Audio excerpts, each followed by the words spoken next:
नमस्कार दोस्तों, आप सभी का स्वागत है।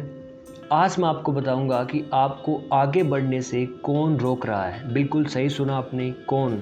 इस वीडियो के माध्यम से आपको बताया जाएगा कि आपकी लाइफ में कौन सी बाधाएं हैं जिनको दूर करके आप ज़िंदगी में आगे बढ़ सकते हो। सो वेलकम है हमारे छोटे से चैनल पर आपका। मुझे ऑलरेडी बहुत शौक़ है बुक्स पढ़ने का, तो एक बहुत ही शानदार किताब जिसका नाम है असीम आनंद की ओर, यानी कि अनलिमिटेड हैप्पीनेस। उस बुक की समरी या बोल सकते हो शुरू से लेकर एंड तक चैप्टर वाइज आपको वीडियो में बताया जाएगा और एक एक चीज़ को मैं डिस्क्राइब भी करूँगा ईज़िली। ये बुक लिखी गई है सिस्टर शिवानी, बहुत ही ज़्यादा talented personality in this world. शुरू करने से पहले मैं चाहता हूँ कि आप एक शांत जगह पर बैठ जाएं और अपनी आँखों को बंद कर लें, बिकॉज़ आज जो बातें मैं आपके साथ करूँगा वो आपकी लाइफ में अगले आने वाले 50 से 100 साल तक काम आएंगी। हर एक बात का बहुत बड़ा महत्व है, तो अगर आप उसे ध्यान से सुनेंगे और सुनने के बाद समझेंगे तो बहुत बड़ा चेंज आपकी लाइफ में मैं ला सकता हूँ। जो दिक्कतें आपको आ रही है उन सभी का सॉल्यूशन आज आपको इस वीडियो में मिल जाएगा। सो शुरू करते हैं, लेट्स स्टार्ट। चैप्टर स्टार्ट होने से पहले इन्होंने कुछ लाइंस लिखी है, उसको पढ़कर मैं सुनाना चाहता हूँ आपको। इस संसार में आनंद के अभाव का कारण है निर्भरता, यानी डिपेंडेंसी।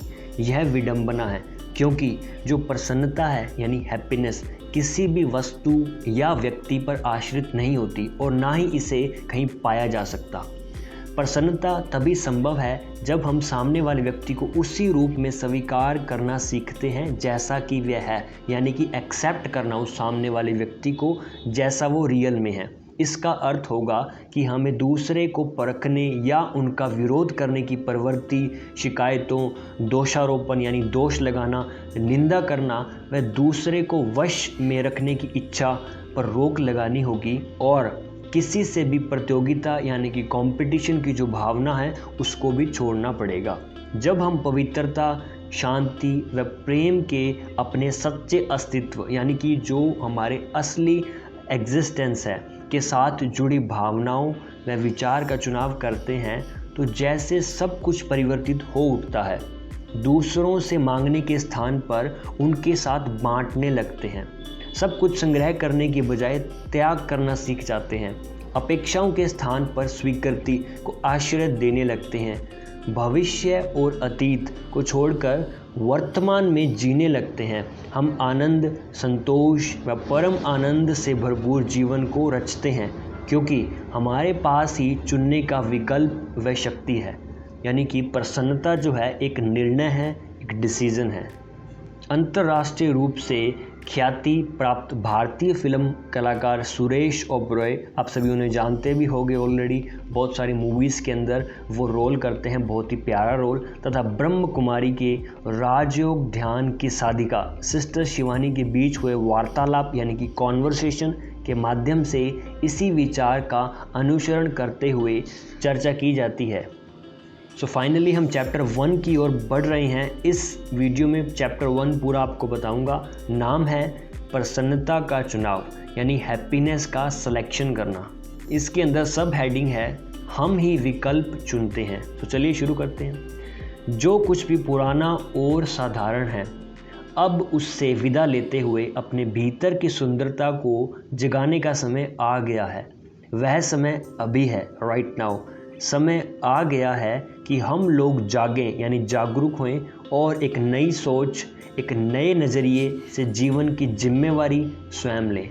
ओम शांति। अब सुरेश ओबेरॉय कुछ क्वेश्चंस पूछेंगे, सो मैं क्वेश्चंस और आंसर एक साथ साथ बताऊंगा। So you have to understand, ठीक है। बिल्कुल शांति से इस चीज़ को समझना है। चलिए क्वेश्चन पढ़ते हैं। सुरेश ओबेरॉय पूछते हैं प्रसन्नता का क्या अर्थ है।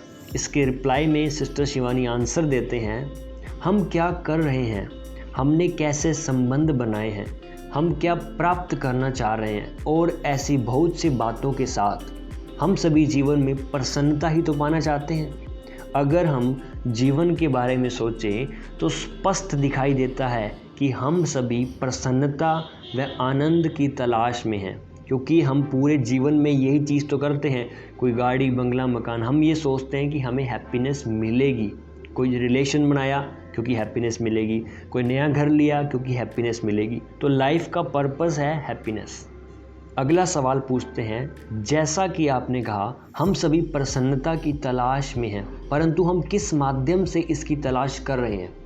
आंसर आता है, हम इसे अलग अलग साधनों यानी कि जो साधन हैं से तलाश करते हैं। यह किसी भी तरह से साजो सामान, संपत्ति, संबंध, उपलब्धियों और अच्छे स्वास्थ्य के माध्यम से हो सकता है। जैसे एग्जाम्पल, आप किसी से पूछते हैं कि वे अपने जीवन में क्या पाना चाहते हैं, तो वे उत्तर देते हैं वह सफलता पाना चाहते हैं। वह सफलता क्यों पाना चाहते हैं? क्योंकि इससे उन्हें खुशी मिलती है। आप उनसे पूछें कि आप किस खास वस्तु को क्यों खरीदना चाहते हैं, उनमें से अधिकांश का उत्तर यही होगा कि इससे उन्हें या उनके परिवार को प्रसन्नता यानी हैप्पीनेस मिलती है। आप किसी से पूछते हैं कि उन्हें किसी संबंध से क्या मिलता है और फिर उत्तर मिलता है कि उन्हें संबंधों से प्रसन्नता मिलती है। तो कुल मिलाकर कहा जाए सभी एक ही चीज़ की तलाश में हैं, दैट इज़ कॉल्ड खुशी, हैप्पीनेस। अगला सवाल, परंतु यह प्रसन्नता सीमित है या असीमित? यह तो सीमित होती है, ऐसा ही है ना? तो सिस्टर शिवानी जवाब देती है, जी ऐसा ही है। हम तो ये तक नहीं जानते कि क्या यह सच्ची खुशी है भी या नहीं। अगला सवाल, तो क्या यह क्षणिक होती है? जैसा कोई बालक किसी खिलौने से खेलता है, उसे तोड़ देता है और उसके बाद वह अपने लिए नया खिलौना चाहता है, फिर दूसरे खिलौने से खेलता है और इस तरह यह सिलसिला जारी रहता है। दरअसल हकीकत में हम चाहते क्या हैं? यदि हम प्रसन्नता की तलाश कर रहे हैं तो क्या इसे ठोस और स्थायी नहीं होना चाहिए? तो जवाब में सिस्टर शिवानी कहते हैं, इसे स्थायी होना चाहिए। यही सबसे अहम बात है। अगर प्रसन्नता हमें पसंद है, अगर हम उसे चाहते हैं, अगर प्रसन्नता की हम इच्छा करते हैं, अगर यह हमारा स्वाभाविक रूप है, तब यह अन्य किसी बाहरी वस्तु पर निर्भर नहीं होगी। इस बात को आप समझ लीजिए। अगर यह किसी वस्तु पर निर्भर करती है तो यह कभी निरंतर यानी कंसिस्टेंट बनी रहने वाली नहीं हो सकती। अगर सादे शब्दों में कहा जाए तो यदि आप इसे कहीं बाहर तलाश रहे हैं, एक्सटर्नल वर्ल्ड में, तो आप उस वस्तु पर निर्भर हो रहे हैं और यह भावना लंबे समय तक बनी नहीं रहेगी। मान लेते हैं अगर मौसम खुशनुमा हो और आपको बहुत अच्छा लग रहा हो, तब तो आपका अच्छा लगने का भाव मौसम पर निर्भर हो गया। अगला सवाल, बिल्कुल सही कहा आपने, पर मैं यह समझना चाहता हूँ कि कोई व्यक्ति इच्छाओं या निर्भरता के बिना प्रसन्नता कैसे पा सकता है? तो जवाब में कहते हैं, संभवतः यह सबसे पुराने विश्वास तंत्रों में से एक है जिससे हमने अपने जीवन का एक हिस्सा बना रखा है। यह विश्वास कि हमें कहीं बाहर से यानी एक्सटर्नल वर्ल्ड से प्रसन्नता अर्जित करनी होगी, जो कि गलत है। फिर भले ही वह उपलब्धियों से आए यानी अचीवमेंट से, दूसरे लोगों से मिले या हमारी वर्तमान स्थिति का नतीजा हो। मैं यह काम इसलिए कर रही हूँ क्योंकि इसे करने से मुझे खुशी हासिल होगी। यह हमेशा समीकरण रहता है। जब कोई काम पूरा होगा और सही तरह से संपन्न होगा तब भी हमें खुशी होगी। तो यहाँ खुशी काम के सही तरह से संपन्न होने पर निर्भर है। किसी बच्चे को बचपन से यही संस्कार दिया जाता है कि अगर वह अच्छे अंक लाएगा तो माता पिता प्रसन्न होंगे, जब वह अच्छे प्रदर्शन करेगा तब वह सुंदर दिखेगा तो उसके माता पिता को अच्छा लगेगा और वह उससे खुश होंगे।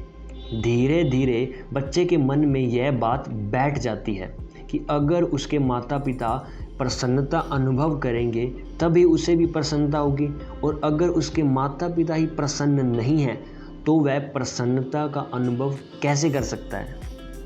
अगला सवाल, क्या आप कोई आसान उपाय बता सकती हैं या कोई ऐसा तरीका बता सकती है जिसके माध्यम से हम प्रसन्नता के अर्थ को समझ सकें और यह समझ सकें कि इसे किसी भी तरह से निर्भरता के बिना कैसे हासिल किया जा सकता है? जवाब आता है, पहले तो हमें यह जानने का प्रयास करना है कि हमारी खुशी किस बात पर निर्भर हो रही है, यानी हमें रिसर्च करनी है रोज़मर्रा के जीवन में हम प्राय जिस निर्भरता का अनुभव करते हैं वह वस्तुओं के लिए होती है, यानी कि हमें ये चाहिए वो चाहिए। जैसे जब मैं एक नई कार खरीद लूँगा तो मुझे बहुत खुशी होगी, मुझे अपने लिए नई संपत्ति खरीदने पर बहुत खुशी होगी, मुझे शॉपिंग के लिए जाने से बहुत खुशी होगी, ये चीज़ें। अगला सवाल आता है, परंतु इसमें बुराई ही क्या है, क्या यह स्वाभाविक व्यवहार नहीं है? तो आंसर करता है बीके शिवानी, क्या यह सच है? क्या यह निर्भरताएं वास्तव में हमें प्रसन्न बना रही है? तो अगला सवाल करते हैं, अगर ईमानदारी से कहूँ तो मुझे भी एक नई कार खरीदने से खुशी ही मिलेगी। तो बीके शिवानी आंसर देते हैं, बेशक आपको खुशी मिलेगी, पर क्या इस कार से आपको वह खुशी मिल रही है जिसकी आप तलाश कर रहे हैं? जब आपके पास एक नई कार होगी तो आपको बहुत प्रसन्नता मिलेगी। इसका मतलब है अगर आपके पास कार नहीं होगी, यानी इसका उल्टा करें तो आपका खुश रहना मुश्किल होगा, वाइस वर्सा, है ना। इसका मतलब यह भी हुआ कि अगर 10 दिन बाद ही कार पर कोई खरोच आ गई या किसी ने आपकी कार में टक्कर मार दी तो खुशी फिर से प्रभावित हो सकती है। क्यों? क्योंकि आपकी खुशी तो उस पर डिपेंडेंट थी, क्योंकि आपने अपने मन में यह विश्वास बना लिया कि आपको कार से खुशी मिल रही है, जबकि यह सच नहीं है। अगर वास्तव में देखा जाए तो आप एक नई कार खरीदते हैं और हो सकता है कि यह दुनिया की सबसे महंगी कार हो। आप कार में बैठते हैं और यह बहुत आरामदेह, यानी आपको रिलैक्स फील कराती है।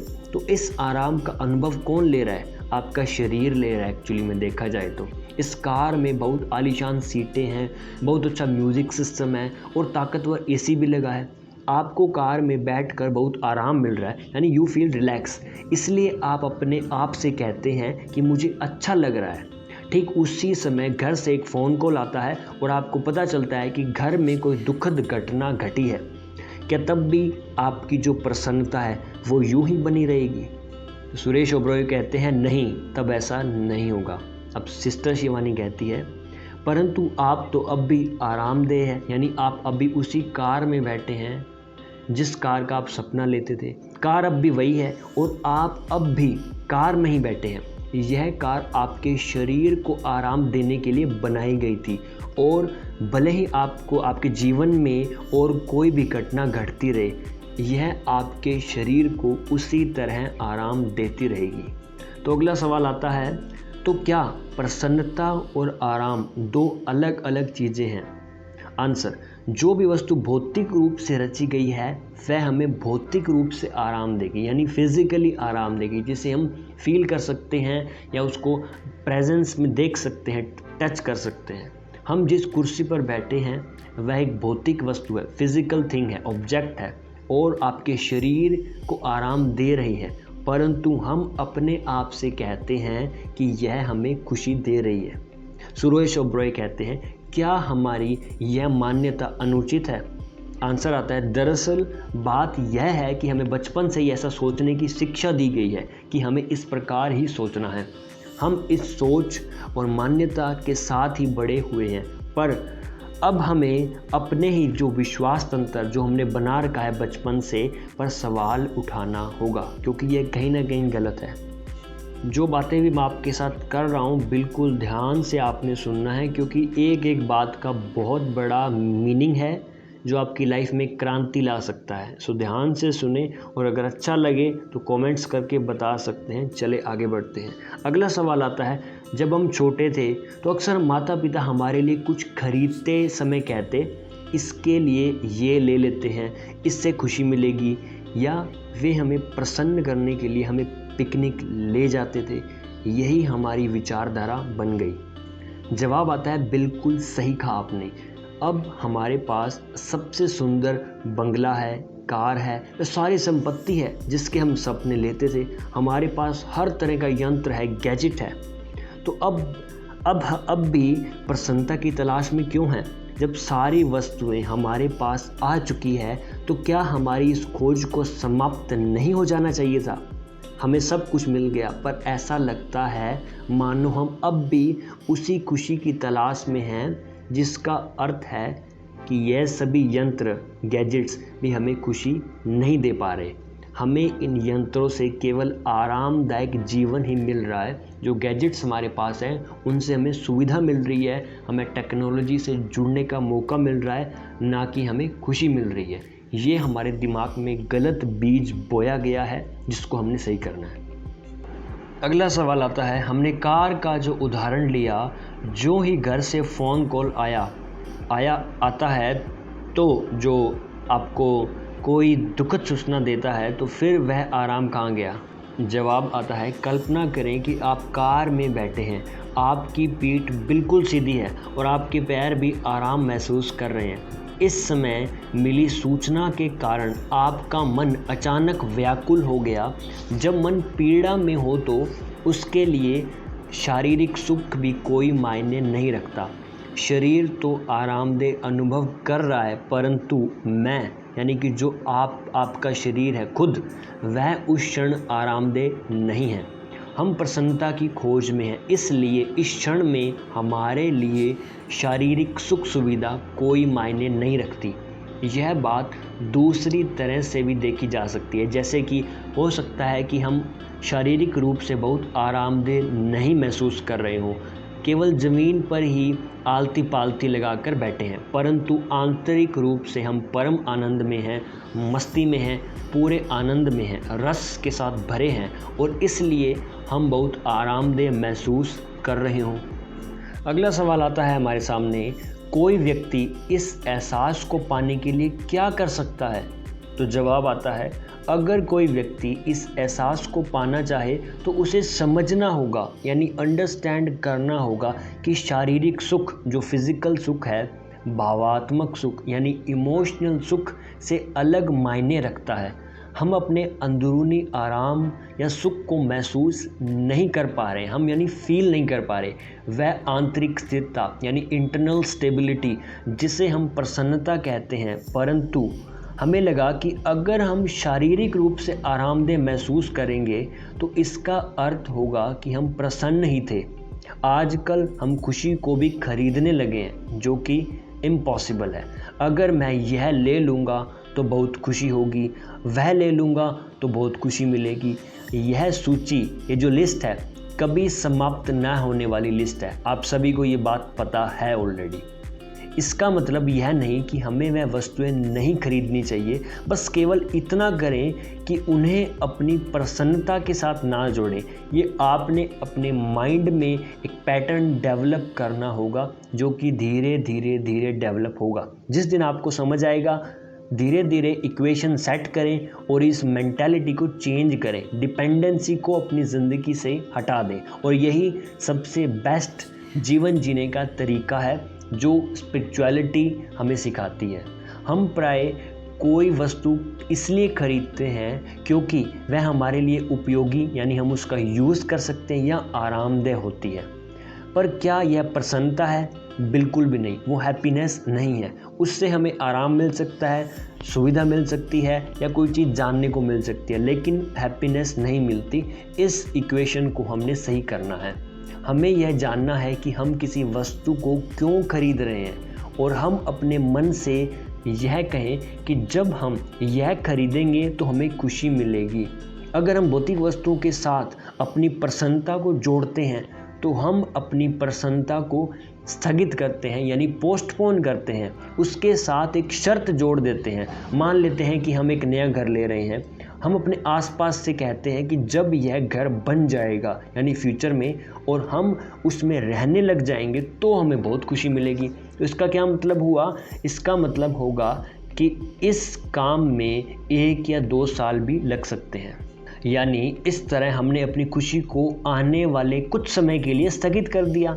एक बच्चे के बारे में सोचें। हम बच्चे को स्कूल में देखकर कहते हैं कि बचपन तो जीवन का सबसे बेहतर चरण है, परंतु बच्चा अपने आसपास के बड़े लोगों को देखकर मन में सोचता है कि बड़े लोग कितने किस्मत वाले हैं, उन्हें ना तो होमवर्क करना पड़ता और ना ही कोई परीक्षा देनी पड़ती होती।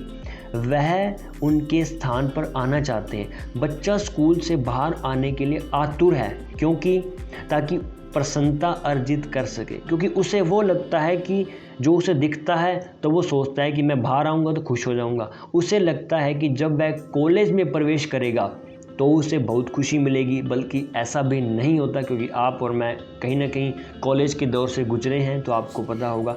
फिर जब वह कॉलेज में आता है तो उसकी सोच में बदलाव आ जाता है। उसे लगता है कि उसे असली खुशी तो तब मिलेगी जब उसके पास एक अच्छी सी नौकरी होगी, उसका विवाह हो जाएगा या उसका एक परिवार होगा। पर जल्द ही उसे लगने लगता है उसे तो खुशी तब भी नहीं मिली जब उसके बच्चे बड़े होकर जीवन में अपने लिए बेहतर जगह बना लेंगे और सब कुछ ठीक हो जाएगा। अब उसके मन में क्या आता है?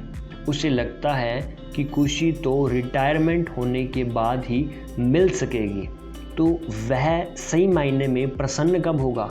उसने हर बार अपनी खुशी को, हैप्पीनेस को पोस्टपोन कर दिया कि जब ये होगा तब खुशी मिलेगी, ये होगा तब खुशी मिलेगी, बल्कि ऐसा नहीं होना चाहिए। अगर वह जीवन के अलग अलग चरणों में अपनी प्रसन्नता को क्या कर रहा था? स्थगित करता आ रहा था। हम एक गहरे दुष्चक्र, एक चक्र है, विशियस साइकिल में उलझे हैं, जहां हम स्वयं से कहते हैं जब ऐसा होगा तब मुझे बहुत खुशी होगी।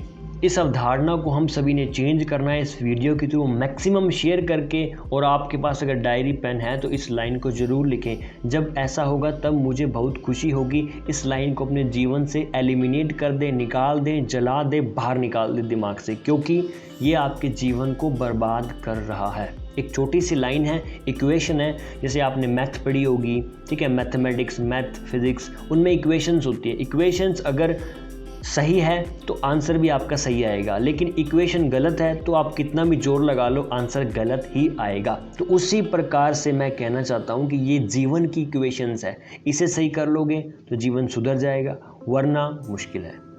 अगला सवाल आता है, हम अपने आसपास बहुत से अमीर लोगों को देखते हैं, उनके पास अपने हेलीकॉप्टर हैं। आपने हेलीकॉप्टर देखा होगा ना फिल्मों में, वही प्राइवेट प्लेन है और निजी नौकाएं हैं, यानी कि छोटी छोटी शिप्स जो होती है, कमर्शियल नहीं, उनकी खुद की प्राइवेट शिप्स। वह अब भी एक से दूसरे मंदिर और एक से दूसरे गुरु के पास भटकते रहते हैं। आखिरकार वे क्या चाहते हैं? इस तलाश का अंत कैसे किया जाए? तो उन्हें जवाब मिलता है, यह समझना होगा कि खुशी और साधना अलग चीज़ है, और दूसरा यह समझना होगा कि यह हमारी आंतरिक रचना है और हम किसी भी दूसरी चीज़ के बिना अपने आप रच सकते हैं। आप एक कार लेते हैं मान लीजिए और कहते हैं कि आप बहुत खुश हैं। कार एक भौतिक वस्तु है, फिजिकल थिंग है, उसके अंदर आप बैठ सकते हो, सुविधा ले सकते हो, भावनाएं नहीं है। कार आपको कोई खुशी नहीं देगी, लेकिन आप अपने मन में ये सोचते हैं, वाह मैंने नई कार ली, मुझे तो बहुत खुश होना चाहिए, मैंने जो चाहिए था वो मैंने पा लिया। यह एक सिर्फ पॉजिटिव विचार है, सकारात्मक विचार है। जब किसी महिला को नए आभूषणों, यानी कि जो ऑर्नामेंट्स पहनती है, सेट मिलता है, तो वहाँ भी यही बात देखी जा सकती है, क्या उसे आभूषणों के सेट को पाकर खुशी महसूस हो रही है? यह वह आभूषणों को पाकर सकारात्मक सोच को जन्म दे रही है। यानी बात सिर्फ इतनी है कि हमें लगता है कि हम अगर गहने पहन ले तो हमें खुशी मिलती है, लेकिन एक्चुअली ऐसा नहीं है। जब आप गहने पहनते हैं तो आपको पॉजिटिव विचार आते हैं, जिससे आपको ये लगता है कि आप खुश हैं, बल्कि वो दोनों सेपरेट चीज़ें हैं। इस छोटे से माइनर डिफरेंस को हमने समझना होगा। फिजिकल वस्तु हमें सिर्फ सुख सुविधा दे सकती है, हैप्पीनेस नहीं दे सकती। इस इक्वेशन को सेट करें। अगला सवाल आता है, परंतु क्या आपको नहीं लगता कि अगर आभूषणों का सेट ना हो तो सकारात्मक विचार पैदा ही नहीं किया जा सकता? तो आंसर आता है, इसका मतलब हमें प्रतिक्रिया यानी कि रिएक्ट उत्पन्न करने के लिए वस्तु की आवश्यकता है। यह वस्तु कुछ भी हो सकती है, जैसे कि आभूषणों का सेट। आप उस वस्तु को देखते हैं और अपने मन में उस सोच को स्थान देते हैं। जैसे मान लो कि आपके सामने कुछ आया और आपने उसके बारे में कुछ सोचा, विचार उत्पन्न किया, लेकिन एक बात बताइए, वो विचार किसने उत्पन्न किया? आपने किया, ना कि किसी और ने उत्पन्न करवाया। ठीक है, आपकी बॉडी ने खुद अपनी कॉन्शियसनेस से उस विचार को बाहर निकाला, बल्कि जो ऑलरेडी आपके खजाने में था। जब हमें वह वस्तु मिल जाती है तो हमारी जो स्वाभाविक प्रतिक्रिया होती है, मुझे अभी अभी जो गहना मिला यह तो वाकई बहुत सुंदर है। इस सोच को किसने जन्म दिया? इस सोच को हमने खुद जन्म दिया। We are the producer of this thought. अगला सवाल, दरअसल इस सवाल का जवाब देना थोड़ा कठिन है। वह विचार मैंने पैदा किया या उस वस्तु के कारण पैदा हुआ। अब यहाँ पर सुरेश ओबरॉय काफ़ी कंफ्यूज हो चुके हैं तो बीके शिवानी आंसर देते हैं, किसी आभूषण जैसे कि भौतिक वस्तु में कोई विचार या भावनाएं नहीं होती, वो सिर्फ एक नॉन लिविंग मटेरियल है। आपने इसे देखा और आपके मन में एक भाव यानी फीलिंग पैदा हुई कि मैंने कितना सुंदर आभूषण लिया है। अगर 10 मिनट बाद कोई कमरे में आकर कहे कि वह आप पर जच नहीं रहा, तो क्या होगा? अब प्रतिक्रिया कौन दे रहा है? अगर वह प्रतिक्रिया उस वस्तु के कारण थी तो अब भी वही प्रतिक्रिया होनी चाहिए थी, भले ही हालात में कितना भी बदलाव क्यों ना आ जाए। इसके बाद अगर आप अन्य लोगों को वह आभूषण दिखाते हैं तो क्या सबके मन में उसके लिए वही भावनाएं पैदा होंगी? कोई महिला कहेगी कितना भड़कीला है, मैं तो नहीं पहन सकती, मुझे तो बिल्कुल पसंद नहीं आया। कोई दूसरी कह सकती है मुझे गहने पसंद ही नहीं है। यह भी सुनने में आ सकता है, मैं भी इसे लेना चाहती थी, हाय मेरे पास इतने पैसे ही नहीं हैं कि मैं इस गहने खरीद सकूं।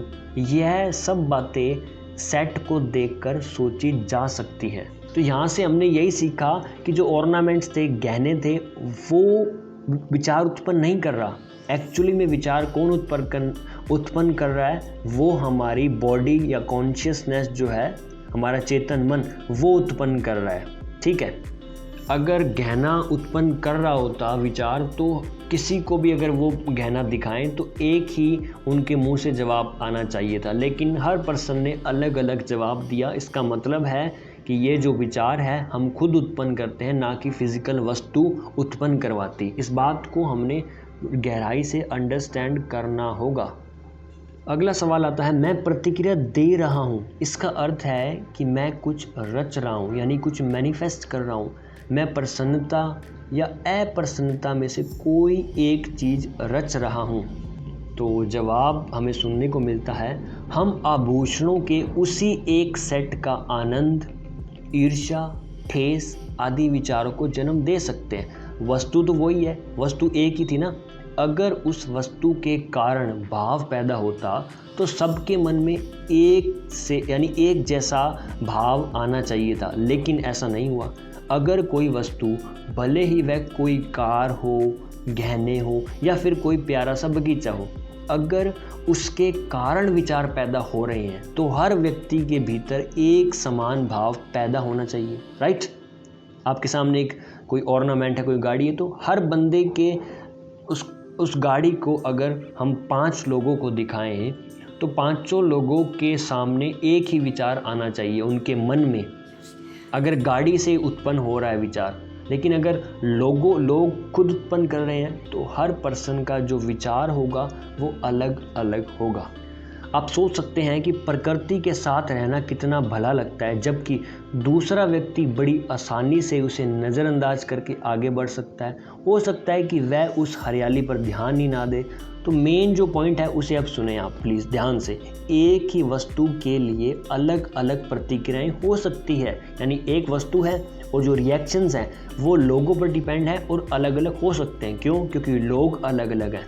प्रतिक्रिया सर्जक का चुनाव है, और सर्जक कौन है? हम। यानी कि रिएक्ट कौन करता है? इंसान। और इंसान कौन है? हम। सर्जक जिसे बोलते हैं, यानी कि जो मैनिफेस्ट कर रहा है, जो सोच रहा है। तो ये वस्तु पर डिपेंड नहीं करती, बल्कि हम पर डिपेंड करती है, सर्जक पर। बहुत ज़्यादा गहरी बातें आपको सुनने को मिल रही होंगी, मुझे पता है। हो सकता है आपको समझ भी ना आए, बट डोंट वरी, इस वीडियो को 2-3 बार सुनोगे, अंडरस्टैंड करो। देखो, the main thing is to understand. जब तक समझोगे नहीं तब तक आगे बढ़ना मुश्किल हो जाएगा जीवन में, क्योंकि लाइफ अभी बहुत बड़ी है हमारी, जिसको हमने अच्छे तरीके से स्पेंड करना है। और स्पिरिचुअलिटी जो है, आध्यात्मिक जीवन, एक ऐसा रास्ता शो करता है जिससे आप मैक्सिमम खुश रह सकते हैं।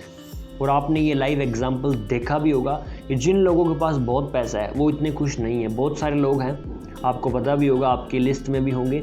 लेकिन कुछ ऐसे लोग हैं जिनके पास पैसा कम है लेकिन वो खुश बहुत हैं। क्यों? क्योंकि उनको रियल मीनिंग पता है कि how to live a life. So हमारे थिंकिंग पैटर्न को थोड़ा सा चेंज करना है हमने, और चेंज करने में थोड़ा समय लग सकता है।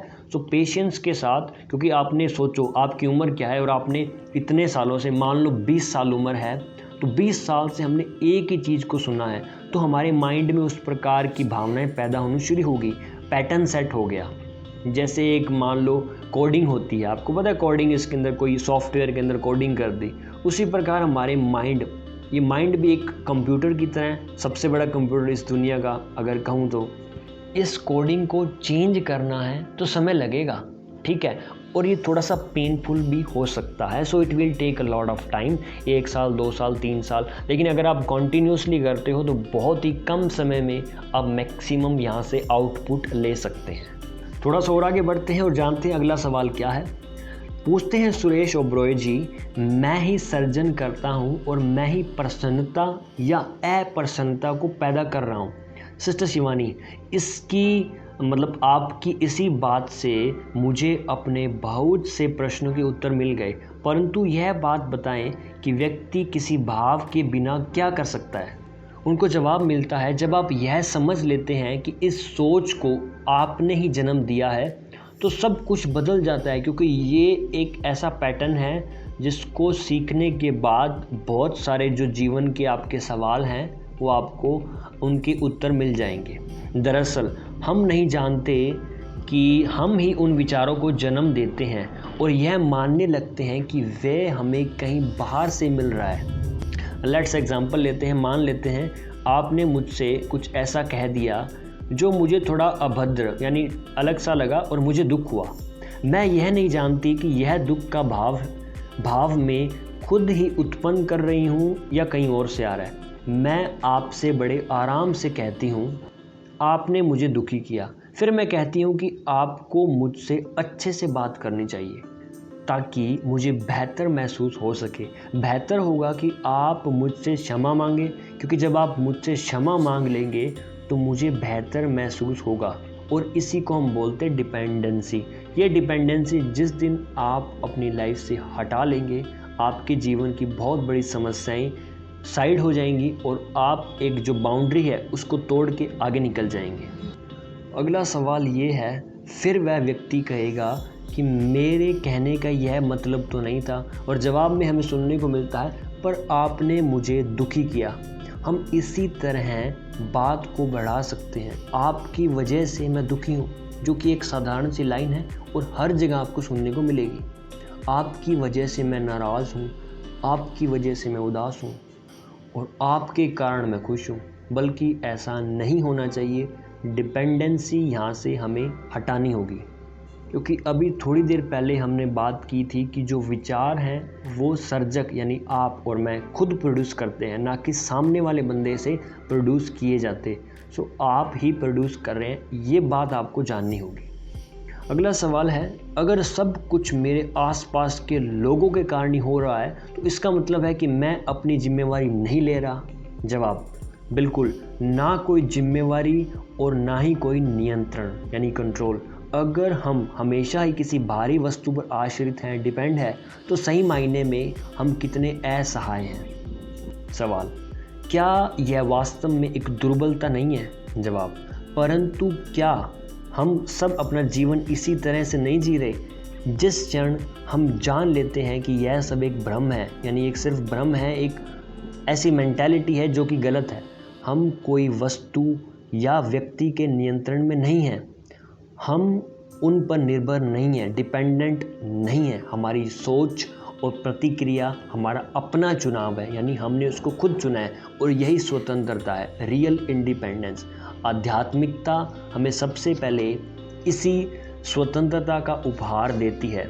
यह हमें मुक्त कर देती है, हम सारी निर्भरता से मुक्त हो जाते हैं। हम जिस भी वस्तु पर अपनी प्रसन्नता को निर्भर मानते थे, उसके कारण हम अपनी प्रसन्नता को स्थगित कर देते थे, यानी कि उसको पोस्टपोन। हम बार बार उसे स्थगित करते हुए अपने आप को यकीन दिलाते थे कि जब तक हमें अपना मन चाहा नहीं मिलता तब तक हम प्रसन्न हो ही नहीं सकते।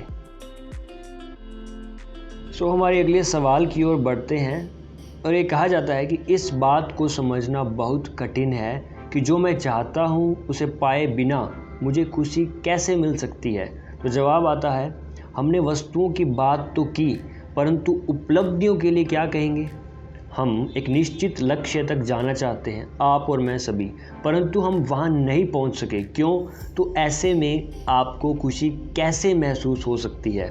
हम इसी मान्यता के साथ बड़े हुए हैं कि जो लोग अपना मनचाहा पा लेंगे वही जीवन में प्रसन्न हो सकते हैं। जब हम बच्चे थे तो हमें यही सिखाया गया, बल्कि ये गलत थिंकिंग है। आपको मान लो कि सफलता नहीं मिली, इसका यह मतलब नहीं है कि आप खुश नहीं हो सकते। खुशी एक जीवन जीने का तरीका है, ना कि किसी चीज़ को पाने के बाद का एक्सपीरियंस। फिर सुरेश ओबरॉय पूछते हैं, मैं हमेशा से सोचा करता था कि इस तरह से विचार करना बिल्कुल स्वाभाविक है।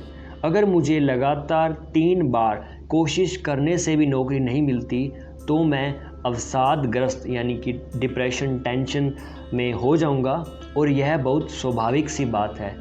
मैं तो ऐसा ही सोचा करता था। जवाब देती है सिस्टर शिवानी, आपने सोचा कि आपकी प्रसन्नता, हैप्पीनेस उस नौकरी के मिलने पर निर्भर करती है। आपको लगा कि यह एक सामान्य बात थी और इसलिए आपको यह प्रतिक्रिया भी सामान्य लगी। आपको लगा कि इस बात के लिए उदास होना भी एक सहज सी बात है। तनावग्रस्त होना सामान्य सी बात है, चिंता करना सामान्य बात है, परंतु प्रसन्न होना वह हमें सामान्य बात क्यों नहीं लगती? ये बहुत बड़ा सवाल आपने अपने आप से पूछना है। समस्याएं तो सामने आएंगी, चुनौतियां भी हमारे सम्मुख होंगी, परंतु आप उन्हें देखकर निराश होंगे या उनका सामना करेंगे। यह जो चुनाव है वो सिर्फ आप पर निर्भर करता है। अगर आप सही चूज़ करेंगे तो आपकी ज़िंदगी सही डायरेक्शन में चलेगी, वरना ऑटोमेटिकली वो पीछे की ओर चल पड़ेगी, क्योंकि बाकी सब कुछ तो भारी ही है, यानी एक्सटर्नल चीज़ें हैं जो कभी भी चेंज हो सकती है। तो हमें उन पर से डिपेंडेंसी हटानी होगी, क्योंकि वो चीज़ें चेंज होती है तो वो चेंज होगी तो हम भी चेंज होंगे, अगर हम डिपेंडेंट हैं उन पर। अगर नहीं हैं तो हम चेंज नहीं होंगे और हम स्टेबल बने रहेंगे। चाहे कितना भी तूफ़ान, आंधी, खुशी, गम हो, हमारी स्टेबिलिटी बनी रहेगी। अगला सवाल जानते हैं, परंतु यह भारी बातें भी तो मुझे भीतर से व्याकुल और बेचैन बना रही है। जवाब, यह चुनाव की बात है कि आपने चूज़ क्या किया है। क्या यह भारी चीज़ें सबको समान रूप से बेचैन करती है?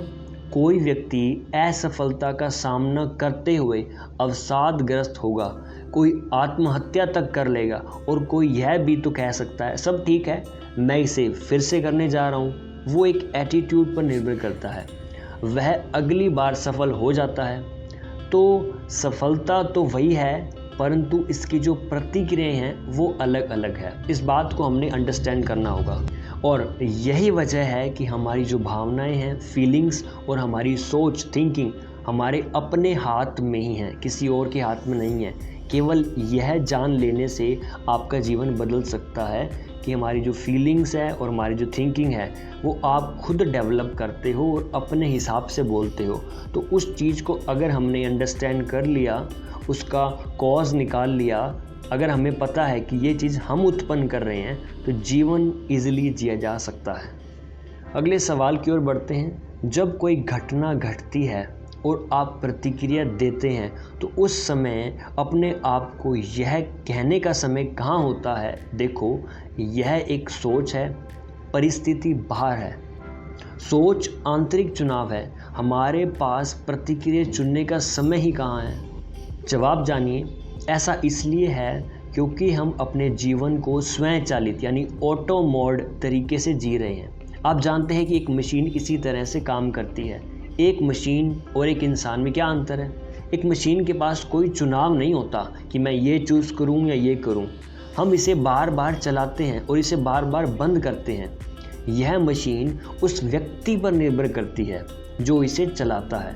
आप बटन दबाते हैं, मशीन चालू हो जाती है। आप बटन बंद करते हैं, मशीन काम करना बंद कर देती है। इंसानों के पास चुनने की सुविधा है, यानी कि वो चूज़ कर सकते हैं। कोई मेरे पास आता है और मुझे कह देता है मानो उसने कोई बटन दबा दिया हो। अगर मैं कोई मशीन हूँ तो मैं कहूँगा मुझे गुस्सा आना तो स्वाभाविक है। स्वाभाविक कैसे है? मशीन के लिए यह स्वाभाविक है क्योंकि वो स्वचालित तौर पर काम करती है। सो आपने मशीन नहीं बनना, आप एक इंसान हो, तो इंसान के अंदर जो गुण होते हैं उन गुणों को पहचानना है, डिस्कवर करना है, क्योंकि हम वो भूल चुके हैं जैसे कि हनुमान जी अपनी शक्ति को भूल गए थे उसी प्रकार। अगला सवाल, यह भी तो सच है ना कि केवल कुछ साधु संतों और ख़ास लोगों को छोड़कर बाकी सब लोग तो इसी स्वचालित तरीके से ही अपना जीवन बिता रहे हैं?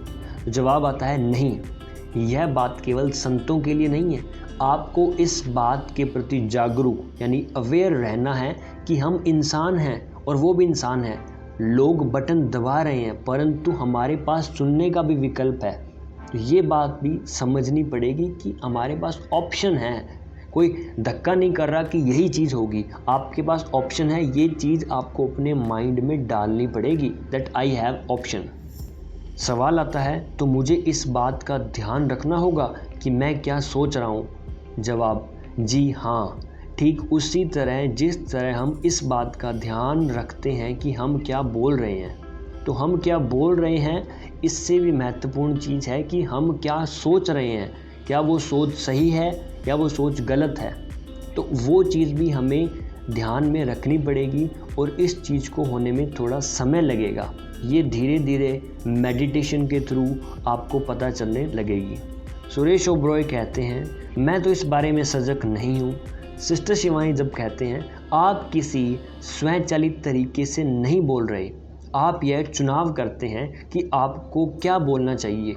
आप चुनते हैं कि आपको क्या करना चाहिए, कब बैठना है, कब उठना है, कब चलना है, कब सोना है। हम अपने जो कर्म हैं और शब्दों का चुनाव कर रहे हैं। बेशक कई बार विचार इतनी तेज़ी से सामने आते हैं कि हमें लगता है कि शब्द अपने आप ही मुंह से निकल गए और हम कहते हैं मैं ऐसा कहना नहीं चाहता था।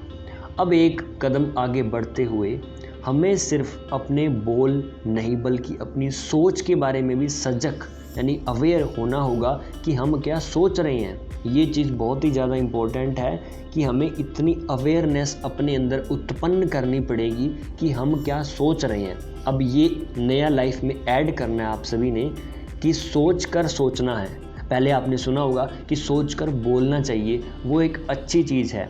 उस पर जब आपकी कमांड होगी उसके बाद नेक्स्ट लेवल की चीज़ आती है सोच कर सोचना चाहिए। जब हम अपने विचारों को चुनेंगे तो हमारे लिए अपनी प्रतिक्रिया का चुनाव करना भी सरल होगा। हम प्रतिदिन सुबह यह सरल क्रिया कर सकते हैं और दिन में किसी भी समय कर सकते हैं। बस आपको अपने विचारों के प्रति सजग रहना है। इनके कहने का मतलब है कि आपने आंखें क्लोज करके आप बैठ सकते हो और उस समय जो भी विचार आपके मन में आ रहा है उसको सिर्फ देखना है, नोटिस करना है। मान लीजिए कि आपके घर में एक बच्चा है और आप उस बच्चे को देख रहे हो एक साइड में कहीं पर खड़े होकर, तो उसे सिर्फ नोटिस करना है। जब आप उस बच्चे को नोटिस करोगे ना तो वो बच्चा शरारत कम करेगा या नहीं करेगा, क्योंकि आप उसे देख रहे हो। उसी प्रकार हमारा जो मन है, हमारे जो विचार हैं, उसको हम थोड़ा सा साइड में होकर देखें तो हमारा जो पैटर्न ऑफ थिंकिंग है वो धीरे धीरे चेंज हो सकता है और ये ज़िंदगी में बहुत बड़ा बदलाव ला सकता है। Because I am applying this और बहुत ही इम्पैक्टफुल इसके रिज़ल्ट आपको देखने को ज़रूर मिलेंगे और आपके जीवन में मैं कह सकता हूँ क्रांति ला सकते हैं, क्रांति। सो ये थी हमारी एक छोटी सी कहानी। इसको कहानी के तौर पर सुनेंगे तो मज़ा भी आएगा और सीखने को बहुत कुछ मिलेगा मैसेज के रूप में। तो वीडियो को आपने अंत तक सुना, समझा, अंडरस्टैंड किया, इसको नोट्स बनाइए और इस वीडियो को बार बार देखें। और ये जो ज्ञान है, बुद्धि है, इसको अपने पास मत रखें, इससे शेयर करें मैक्सिमम अपने फ्रेंड्स के साथ, ग्रुप्स में, ताकि हम भारत को एक कॉन्शियस चेतन प्लानेट बना सके। कॉन्शियस प्लानेट बनाने में आपका सहयोग मुझे चाहिए। मैंने अपना काम कर दिया है, आपने अपना काम करना है। कोई भी क्वायरीज हो, कोई क्वेश्चन हो, मुझसे मिलना चाहते हो, बात करना चाहते हो, क्वेश्चन है तो डिस्क्रिप्शन में लिंक मिलेगा, व्हाट्सएप नंबर मिलेगा, आप मुझे कॉल कर सकते हो, व्हाट्सएप कर सकते हो, बातचीत कर सकते हो। और इस वीडियो को अंत तक देखने के लिए धन्यवाद। जय हिंद, थैंक यू।